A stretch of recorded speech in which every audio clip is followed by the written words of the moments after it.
This is how we ride. This is how we do. Ride mud, slide up, reading this next season. So everybody's figured out there. Everything's going fine. Everything was just normal news as usual. And then this fucking shit happens.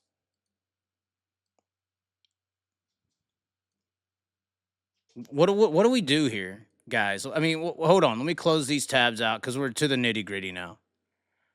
What the fuck is this? I'm just scrolling around Sunday night, having a good old time, blowing rocks everywhere.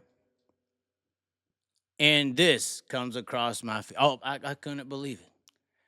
We'll get to the response here to this post. Screenshot on Peyton Taylor's Facebook page. Barry Braun, head honcho at XR, says, cheers to whomever took the Thornton, Madden, Marlar photo from Charlotte. It absolutely overshadowed any results from the event and all the dust picks. You are owed a beer. Peyton Taylor comes on and says, I've kept my mouth shut for as long as I can. Did they plan this on the same night as Yellowstone? You know, the Yellowstone comeback. It's like this whole showdown, you know, same night as Yellowstone. Yellowstone comes back and this does too. It's like a whole Wild West shootout. I've kept my mouth shut for as long as I can. You owe everyone that's raced with you or worked for you shit tons of money. And you have the nerve to get on here and downgrade a crown jewel event and their track prep? I'll give you some content to bitch about tomorrow. Stay tuned, bitch. He should have said bitch again. Would have been funny. So Peyton Taylor gets on there and says that. This post gets deleted by Barry Braun. Peyton Taylor comes back. That's what this post is, a follow-up. This got posted to blast another series and staff. Then once it backfired, it was deleted. Along with most of the folks out there. I'm over it. He still owes our team $100,000 after 2 months. Along with many other racers that have been skated. If you think Charlotte was brutal, wait till you see my vid tomorrow. I'm all about what is good for our industry, and one thing is certain, it's not you. My apologies if you disagree, but this is just from my end of the table. In my personal opinion, he's entitled to it now. Trump won, so he gets to do this. Have you been searching for that next level upgrade? Ready to invest into something that is in it for the long haul? Well, look no further than the composited innovations provided by Prime. These customly crafted pieces are handmade by former Jason Johnson Racing car chief and Prime owner-operator Clyde Caniff. Prime Composite Innovations is located centrally in Missouri and is looking to provide that big-time performance at a fraction of that big-time price. For additional information, visit prime-composites.com today to see what they have to offer, as well as their stable of current full-time drivers that trust Prime with their ride. For the future of innovations, with the properly composited type, you can depend, move forward, and rely on Prime. So, Peyton Taylor, for those who don't know it, he was the car owner of the 20 RT that Ricky Thornton Jr. won the 100,000 to win stock car race at the Yankee Dirt Classic, which is right here, 20 RT Ricky Thornton Jr. Funny, 2 Ricky Thornton Jr. topics, but he wins in everything. This was a highly anticipated race, had hundreds of cars entered to it, and they picked up the win. This was in, August or July? What was it? August 30th is when this concluded. And according to Peyton Taylor in this post, he hasn't been paid for winning that race. Now, there is a video that came out. We could go down the comments of this. This gets brutal on Barry Braun. Lots of people agreeing he's a piece. I mean, and one thing that was fucked up about this post, and I'll definitely side with Peyton on this. Most people, they want to get on here and just trash Barry Braun. Somebody I've worked for, don't work for anymore. Very self-decision making on that for sure. But there's more to take away from this after seeing all this happen and the video that I really think everybody just needs to understand. and I'm not against what Peyton's doing here. But the one thing I would take offense of is Mike Van Ganderen, who they had working that dirt at Charlotte, is a guy that I personally saw Barry Braun introduced to the national scene in a way. You know, they brought Mike Van Ganderen in to do the Bristol Motor Speedway. They brought him in to do different racing events for the big XR shows, which set up the connections that led to this connection, I would assume, with the WRG and these bigger and grander events. Mike Van Ganderen, one of the best dirt workers in the country, who's actually done work with Barry, and he's in here trashing him. Because who's responsible for a dusty track, right? It's the guy who does the dirt, right? It's the guy who worked the track. Which, I don't know, you know, obviously Charlotte in itself has an inherited issue with dust being an issue. I know last year, the year before, it wasn't that bad. 3 years ago, you couldn't even see the damn race from the broadcast. Broadcast didn't look that bad this year, but the pics were going around how bad it was on the grandstand side. So I think that's where some of these comments are coming from as well. Some of these this angle, you know, because Van Ganderen is such a well-respected guy that people have seen him work with Barry in the past. There's a bunch of stuff in here, serious or not. I would not listen to Gage Martinez. That's a controlled opposition account. But yeah, there's a bunch of guys in here. Y'all can go look at it and see what everybody says. You even had Cody Summer in one of these posts, you know, saying, we back you on this 100%. Thank you for saying something. And there's a lot of people saying, thank you for saying something about this. Now, there is a video that he posted on his Facebook today. Peyton Taylor on his Facebook. It has 97,000 views right now, almost 2,000 likes, closing in on 300 comments. And in this, Peyton Taylor explains who he is, his family being involved with racing, Batesville Motor Speedway. He's directly connected to the entire racing scene down there. And it seemed like, obviously, the news of him not being paid this $100,000 from this race, that point was made in all the things that happened yesterday. And today, this video I watched obviously reiterated that, but it also said some other evil things about Barry Braun and XR. I don't think it named it by name, but everybody knows that's who the insinuation is, although he might be being smart here. And he was talking about Bristol being a money grab, the first one that was a huge success.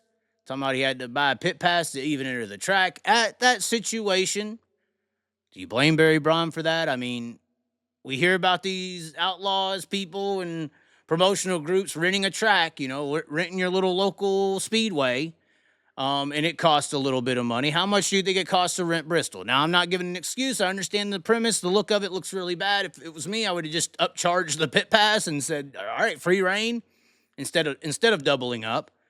But there was like an infield separate pass at the Bristol races. So that's what he's talking about there. I feel like people who don't know what he meant by had to buy a pit pass to get on the track to race didn't really know what that meant.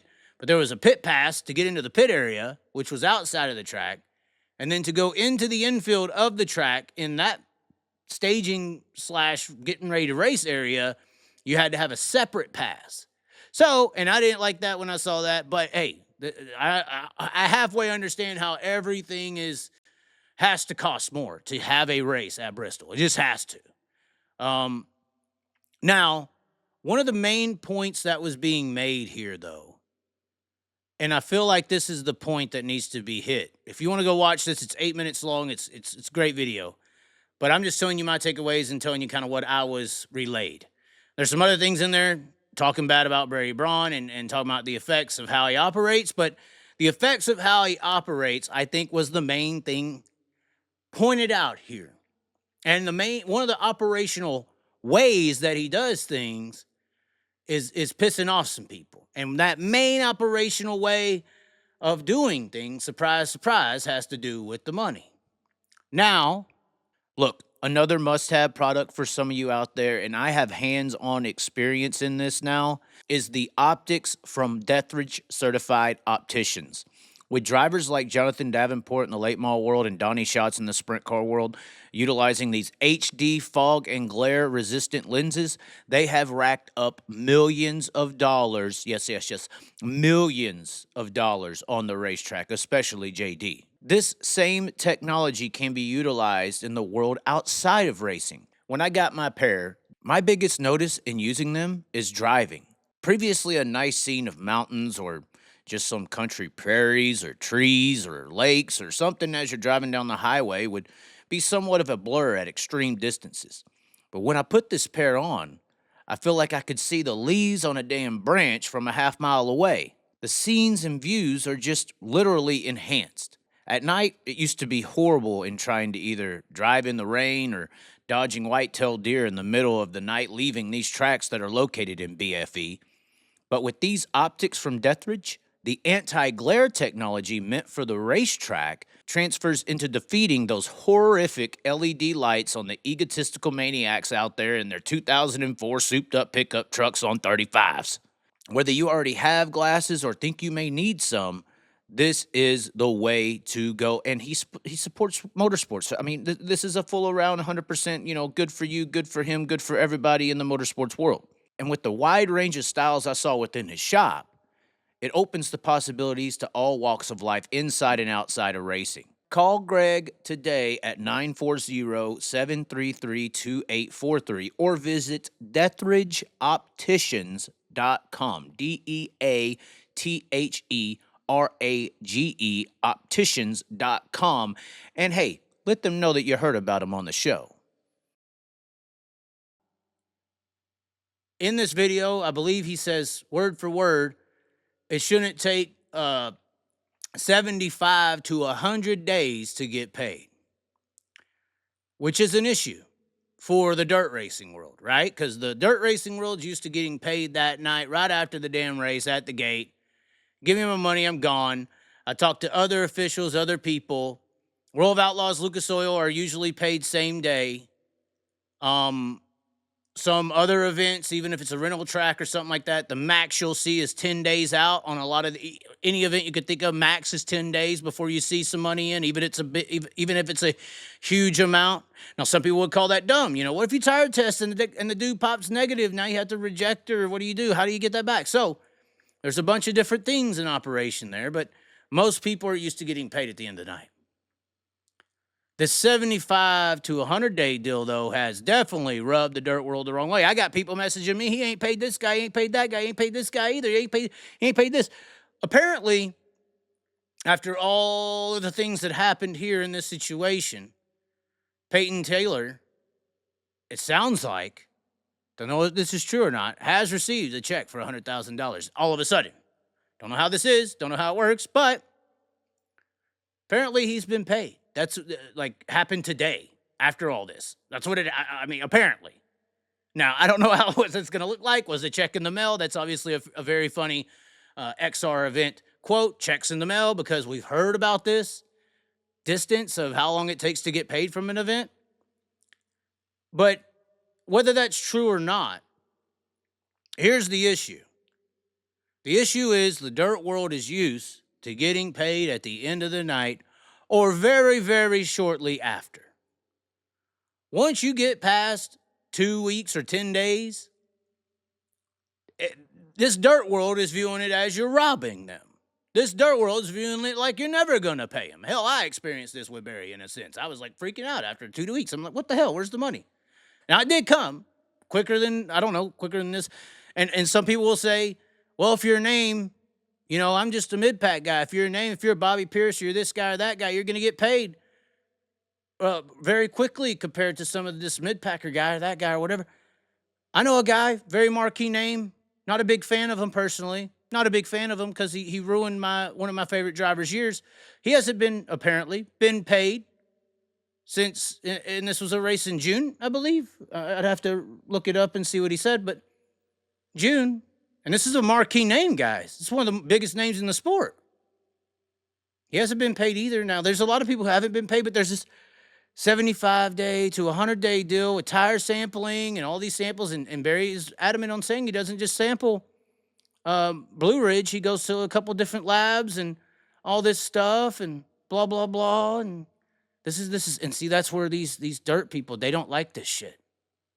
They don't like that blah, blah, blah. And then back to car counts at certain places. Peyton Taylor references it in here. You guys wonder why there was a low car count at Pennsboro. And he's saying this is why. And what he's saying there is very true. Whether Barry is paying these guys after 75 to 100 days, these guys are not very happy that it's taking 75 to 100 days at all. They're seeing it as an anomaly. They're seeing it as disrespectful. They're seeing it as snaky, as sleazy, as potentially trying to get out from paying. Then they're seeing these events charge big entry fees in the off season, and when the entry fees pile in, now all of a sudden checks are in the mail. So it looks like a flotational device, you know, a Peter DePaul situation. And so that's what it looks like. That doesn't mean that is what it is. Regardless, you have a situation here where, and now for sure, drivers don't like this.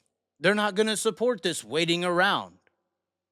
They're not going to like it anymore, and they're sure as hell not going to like it. Now, there's people on Peyton Taylor's Facebook page now, after this video came out. Let me show you this one. There's people on Peyton's Facebook page sharing the video saying thanks, canceling XR subscriptions. Putting other, pay Peyton Taylor. Now, the scary part about this is if Peyton actually, if he actually did get paid today, like I've been hearing, and it was a check in the mail predating this video, this is where it gets creepy. And see, this is why I don't come on here when I hear this guy or that guy hasn't been paid. I don't come on here and say, hey, this guy hasn't been paid. Why this rumor of people not getting paid from XR events or extremely delayed has been going on for over a year plus. This is like not news to the behind the scenes element of the world. But I'm not going to sit here and just like the other situation, a private situation, I'm not going to sit here and stand up for you and your girl or what you owe or what somebody needs to pay you or this, that, or the other. For me, you can say that shit. Do you know how many people want me to say this or that earlier in the year when I had my buddy Kokomo situation? Oh, I had people saying you should say this and say this and say this. He did that, he did that, he did that. Not Buddy Kofoy, but the situation, the name that's not going to be named right now. He did this, you should get on there and say that. I'm like, why the fuck am I getting on there and saying it? You should be getting on there and saying it. Why am I having to take the bullet? You people should be getting on here. And maybe that's what Peyton is going to spur here. Because it sounds like there's some very prominent names and people, and maybe not even prominent, even if you're not prominent. He is definitely not the only one that feels this way or is sitting in a similar situation. If you feel, if this is happening to you, don't come fill up my fucking inbox with the shit. Do exactly what he just did. Hopefully he's the inspiration for you people. There should have been 1,000 shares here and say, yeah, I haven't been paid from this date. Yeah, I haven't been paid from that date. Yeah, he hasn't paid me yet. And then you could group together. It's called class action. Group together and do something about it. Or at least say something about it on your Facebook and share it around or comment or share it here and say, yeah, he hasn't paid me for XYZ date. And do something. Speak up for yourself a little bit. I can only sit here and respond because this guy had the nuts to do what all y'all been thinking about doing. Obviously, it took $100,000 in some stock car owner, but he had the nuts to do it. And he should be inspiring all the other guys who may be stock car guys or mid-pack late mile guys to get out there and say something about it if you don't like it. Now, here's the hard fucking truth that you ain't going to like, and maybe they're going to change or something like that. But it's his fucking circus, buddy. And if you don't like it, you don't come and race. And that's why his fields have been low. But that's also why people have to accept that if you go and run an XR race and you plan on doing well, in some people's words, you're 75 to 100 days from getting paid. So when you go race this Saturday night, you already know what you're signing up for. I think that's why his fields have been low personally. Because when they roll in that gate, they know what they're signing up for in the payment department. And is that wrong or right? Is it wrong to be paying at the gate after the races? Or is it just something you're used to? This is a matter of perspective as well. I mean, most people go and do contract work. They got to invoice out and they got to wait to get something back and negotiate. Oh, here, this, that, and the other. I mean, I'm just saying in the regular world, there's only a few working scenarios where you go and do the work and you get paid today. There's only a few, you know. So is the 75 to 100 day out with multiple tire tests and this and that and the other logical? Probably. But maybe this is where contracts and shit is going to have to evolve in the dirt world. Maybe in this pit pass situation at XR events, there needs to be some pages added with guaranteed pay dates. Because a lot of the times as well, these XR races aren't really drawing crowds. They're banking on drawing streaming audience for revenue to afford the show. And streaming revenue from a particular date takes time to get in as well. And so there's another additional reason as to why it may take an extremely long time to get a check from an XR racing event. So, once again, maybe in the entry, like any of y'all signing up for an entry to any of these races, when you go to look at that entry online, and you this time maybe just scroll the pages on what you're clicking yes to. Maybe look if there's a guaranteed pay date by race end date on there, on this entry agreement. Because it's an agreement. It's not just an entry registration fee. It's an agreement as well when you pay for that entry. So maybe something needs to be added there. Maybe these are some solutions to XR's problem that they seem to have that all these people are upset about. Maybe if XR has to wait this long of a day or this long of a duration of period to properly pay, to wait for streaming revenue to get in, to wait for tire testing. They've done it long enough now. They know how long that should take. So in the actual entry registration, there's a date on when all payments will be paid by plop. If the race is March 1st, 2025, all competitors from March 1st, 2025 will be paid in full by June 7th, 2025 or something. Because I think that's if this is the only way XR could pay. If they can't find a way to have the money to pay out that night like everyone else in the industry, here's the options they're left with. If they want to do all these big shows and still continue. Because how that's going right now, XR, how you're doing it with this 7,500 and all this delayment of payment has pissed off the entire dirt racing world. All of them. Now, for sure. All the supers were gone. Most of them. I mean, there was a few that showed up, but once again, if you're certain, and this happens in other areas of the country, if you're a certain name or a certain track, you get treated certain ways. If you're mid-packer, you're this or that, you'll get the whole checks in the mail for a couple months. I'm just saying that this is not just the XR scenario. There's other parts of the country where this is happening. Actually, in the PA Sprint Car world, they had this issue. In the PA Sprint Car world, they had this issue of non-payment. And now they are non-existent. And I think for XR, if they want to continue, this business model and way that you're paying people is, if you're not trying to be this horrible guy, it is definitely being misunderstood. And it easily, based on the social norms and payment norms of this racing world, it's definitely being misconstrued for some other mischievous, just trying to get out and don't have the money and all this bankrupt style viewing situation. I mean, who wouldn't be upset if you won a $100,000 race in August and you're trying to buy some damn Christmas gifts that take 8 to 10 weeks to ship in? I'd be losing my fucking mind. Who the fuck do you think you are, XR? Are you sending a fucking letter to St. Nick to tell him why?